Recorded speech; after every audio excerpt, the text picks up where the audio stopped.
नमस्कार. घरात जुळी मुलं असणं म्हणजे दुप्पट आनंद. पण हो, कधी-कधी दुप्पट आव्हानं सुद्धा. मग याच गोंधळाला एका सुंदर प्रवासात कसं बदलायचं?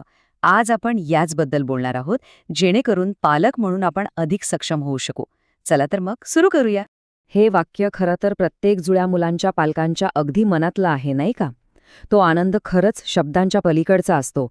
पण त्याचबरोबर येते दुप्पट धावपळ आणि ती एक चिंता की मी सगळं व्यवस्थित करतोय ना, ती चिंतासुद्धा दुप्पट होते. मग खरा प्रश्न हाच आहे की ह्या सगळ्या सुंदर गोंधळाला, ह्या दुप्पट जबाबदारीला मॅनेज करायचं तरी कसं? चला, आज ह्याच प्रश्नाचं उत्तर शोधण्याचा प्रयत्न करूया. तर पहिला भाग, दुप्पट आनंद आणि दुप्पट आव्हान हे नेमकं कसं असतं? चला जरा जवळून पाहूया. जरा कल्पना करा, एकाच वेळी 2 मुलं रडतायत. दोघांना एकदमच भूक लागलीये आणि दोघांनाही तुमच्याच कडेवर यायचंय. खरं सांगू, अशी परिस्थितीनं कोणत्याही पालकांना अक्षरशः थकून टाकू शकते. पण मग ह्या गोंधळावर उपाय काय? तर एक साधा पण अत्यंत प्रभावी उपाय आहे. एक ठरलेलं रुटीन. हो, एक सारखी दिनचर्या. हे वेळापत्रक पालकांसाठी खरंच एक लाईफ सेवर कसं ठरू शकतं, ते आता पाहूया. बघा, फरक अगदी स्पष्ट आहे. जर दोघांचं रुटीन वेगळं असेल ना, तर काय होतं, दिवसभर एक झोपलाय तर दुसरा जागा आहे. हे चक्र सतत सुरू राहतं आणि हे पालकांसाठी प्रचंड प्रचंड थकावणारं असतं. याच्या उलट जर दोघांची झोपायची, जेवायची, अगदी अंघोळीची वेळ सुद्धा शक्यतो एकच ठेवली, तर पालकांना स्वतःसाठी थोडा का होईना पण श्वास घ्यायला वेळ मिळतो आणि गोष्टी हाताळायला खूप सोप्या जातात. ठीक आहे, रुटीन तर खूप महत्वाचं आहेच. पण खरं तर त्याहीपेक्षा जास्त महत्वाचं आहे ते म्हणजे या धावपळीत स्वतःच्या भावना सांभाळणं. कारण सगळं वेळापत्रक पाळता पाळता आपलं मन कुठे थकतंय याकडे लक्ष देणं खूप गरजेचं आहे. चला, आता या भावनिक बाजूबद्दल बोलूया. आणि याच भावनिक गोंधळातला एक मोठा प्रश्न, की कधी असं वाटतं का, की एका बाळाला सांभाळताना आपलं दुसऱ्याकडे दुर्लक्ष होतंय?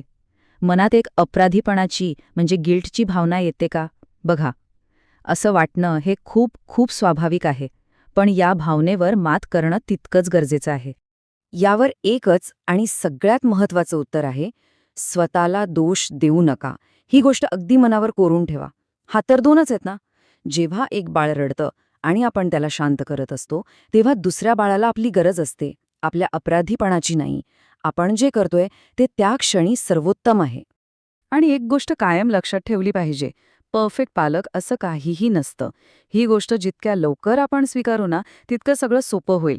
परफेक्ट होण्याचा प्रयत्न करणं म्हणजे स्वतःला उगाच त्रास देण्यासारखं आहे. त्याऐवजी मी एक चांगला बालक आहे हे मान्य करून चुकांमधून शिकत पुढे जाणं महत्वाचं आहे.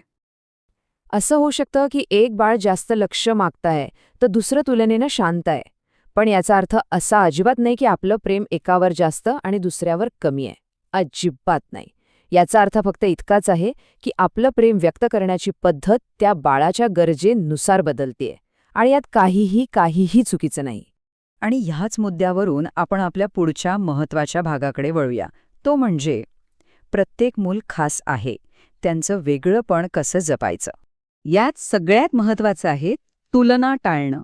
हा बघ कसा शांत आहे, किंवा ती बघ किती लवकर बोलायला शिकली, अशी वाक्य आपल्याकडून सहज बोलली जातात. पण यामुळे काय होतं, एका मुलाला वाटू शकतं की तो किंवा ती कमी आहे आणि त्यांच्या नात्यात नकळतपणे एक स्पर्धा सुरू होते. हे कायम लक्षात ठेवायला हवं की ते जुळे असले तरी ते 2 स्वतंत्र व्यक्ती आहेत. आणि हो, त्यांच्यात भांडणं होणं हे सुद्धा अगदी नॉर्मल आहे. मग अशा वेळी काय करायचं? तर ही एक सोपी 3 स्टेपची पद्धत वापरून बघा. पहिलं, आवाज न चढवता दोघांचंही म्हणणं शांतपणे ऐकून घ्या. दुसरं, कुणाचीही बाजू घेऊ नका, विजेता आणि पराभूत असं काही ठरवू नका. आणि तिसरं, वाटून घेण्याचं म्हणजे शेअरिंगचं महत्त्व हळूहळू संयमाने शिकवा. हे वेगळेपण जपण्यासाठी ना रोजच्या आयुष्यात काही सोप्या गोष्टी करता येतात. जसं की जेवताना दोघांना सारखंच खायला लावण्याचा हट्ट करू नका. प्रत्येकाची भूक वेगळी असू शकते, त्याचा आदर करा. त्यांचे वेगळे स्वभाव ओळखा आणि त्यांच्या वेगवेगळ्या आवडीनिवडी त्या साजरं करा. आणि हे सगळं करण्यासाठी तासनतास काढण्याची गरज नाहीये. दिवसभरातून फक्त 10 मिनिटं. हो, बरोबर ऐकलं. प्रत्येक मुलासाठी खास फक्त 10 मिनिटं. इतकं तर आपण नक्कीच करू शकतो, बरोबर? या 10 मिनिटात फक्त त्यांच्याशी गप्पा मारा, खेळा, त्यांना जवळ घ्या. या छोट्याशा गुंतवणुकीमुळे काय होईल माहितीये? त्यांच्या मनात एकमेकांबद्दलचा मत्सर कमी होईल आणि सगळ्यात महत्त्वाचं म्हणजे त्यांचा स्वतःवरचा आत्मविश्वास प्रचंड वाढेल. आणि आता सगळ्यात महत्वाचा मुद्दा. ह्या सगळ्या गोष्टी शक्य होण्यासाठी एका गोष्टीची गरज असते. ती म्हणजे शांत पालक.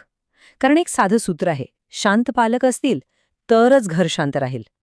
तर मग या सगळ्याचा सार काय आहे? या सगळ्यातलं सर्वात महत्त्वाचं मूळ तत्व कोणतं असू शकतं? ते तत्व आहे टीमवर्क. हे लक्षात ठेवायला हवं की आपण कोणी सुपरहिरो नाही, आपण पालक आहोत. आणि पालकांना एका टीमची गरज असतेच. मग ती टीम जोडीदाराची असो, आजी आजोबांची असो किंवा मित्रमैत्रिणींची. मदत मागणं ही ताकद आहे, कमजोरी नाही. आणि टीमवर्क का महत्वाचे आहे? कारण हे एक साधं सत्य आहे. पालकांच्या मानसिक स्थितीचा मुलांच्या वागणुकीवर अगदी थेट परिणाम होतो. पालक जर थकलेले किंवा चिडलेले असतील तर मुलं चिडचिडी होणारच. हे इतकं सोपं गणित आहे.